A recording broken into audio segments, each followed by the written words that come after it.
Bonjour. Aujourd'hui, nous explorons un sujet important en Algérie, les prêts privés ou prêts entre particuliers. Ces prêts sont régis par le Code civil algérien, stipulant qu'ils doivent être sans intérêt. L'article 454 interdit toute rémunération d'un prêt entre particuliers, rendant tout taux d'intérêt nul. Seuls les établissements de crédit peuvent percevoir des intérêts, selon le cadre fixé par les autorités. Un prêt entre particuliers est un accord civil où l'argent est prêté avec obligation de restitution. Ces prêts sont utiles pour des besoins ponctuels, dépannage de trésorerie, frais familiaux ou petites rénovations. Sécuriser l'accord avec un écru détaillé, un échéancier clair et des justificatifs.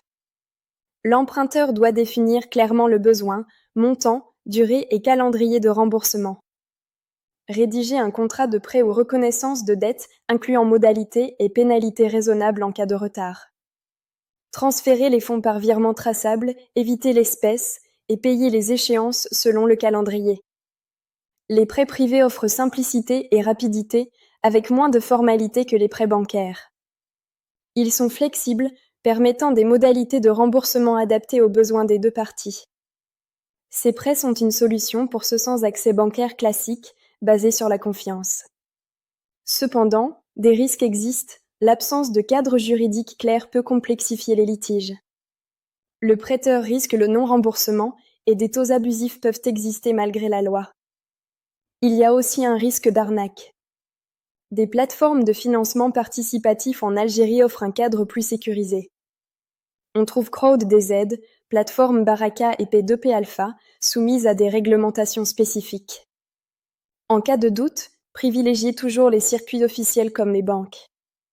Prenez conseil auprès de professionnels du droit pour la rédaction de tout contrat de prêt. Vérifiez la solvabilité de l'emprunteur et ne prêtez que des sommes que vous pouvez perdre.